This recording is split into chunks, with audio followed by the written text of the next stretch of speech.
to say, and I represent the good people of Idori, Ifedore Federal Constituency. I am from Ondo State. Mr. Speaker, I rise this morning to move the motion on the need to curb the scourge of casualization of employment in Nigeria.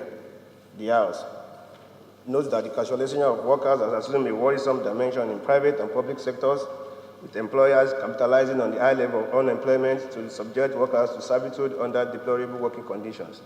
Also note that the statistics from the Nigeria Labour Congress indicates that many workers in the telecommunications, oil and gas, mining, steel, banking and insurance industry are on casual employment.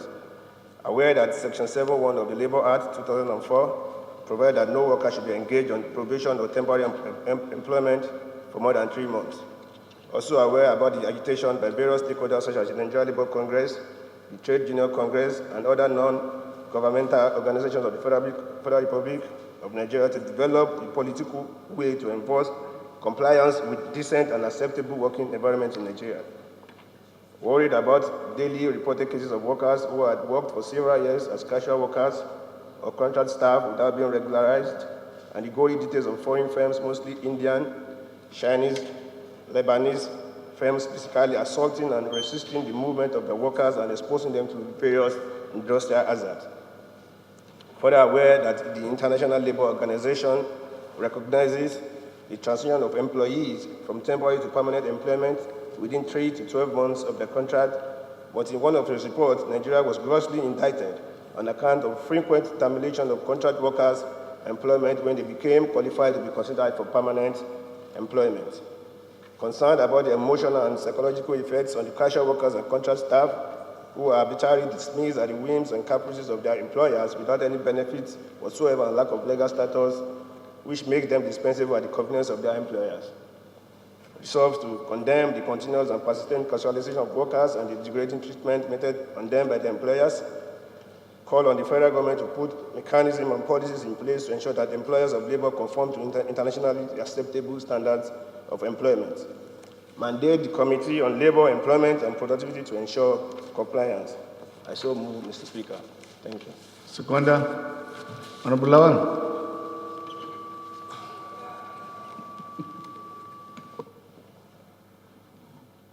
Honorable Adefiso, I so second. Prayer 2.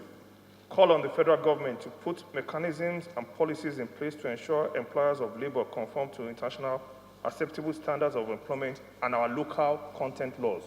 The reason why most of the employers do casualization is because they use foreigners for the top positions and use our own citizens for the lower casual positions. Thank you. Seconder to his amendment.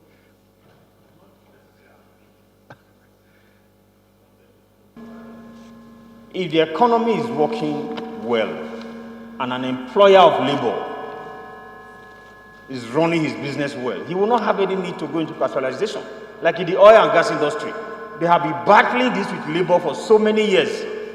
And labor has not won that battle. They have not. Because if the price of crude oil is $100 today, and it goes to $30 tomorrow. My brother Sajos, as experienced as you are, which I know, we have already passed that space of debate.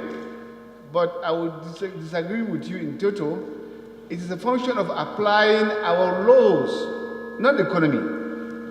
The economy may be very buoyant and excellent, but if we don't apply our laws, our people will continue to suffer that scourge by the bourgeois like you. Mr. Speaker, let me tell you something. Hands-on. This is hands-on. If you say don't casualize, and I will say, okay, fine. Instead of having 20 people in my employment, I will take only 5. Only 5. What happens to the 15? What we want to have is protection of our citizens. And that is what the Constitution says. We should protect our citizens in terms of their welfare, life, and property. That is the primary function of any government. And that's why those laws are made. And they are standard. If you have up to 20 in your own, you can put on casualization. It's not allowed. And there is a maximum limit which you can put a casual laborer or employee into your own system. All these are contained in labor laws. So I want to beg to put the question. Those in favor of the motion as amended say aye. Aye. Against say nay. The ayes have it.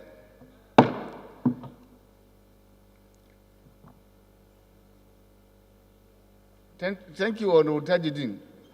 It's a beautiful one. Respected colleagues, the existing order of the day is a motion on need to rehabilitate Owerri Muwaka or Lu Road, standing now Honorable Henry. Honorable Henry is invited to the motion.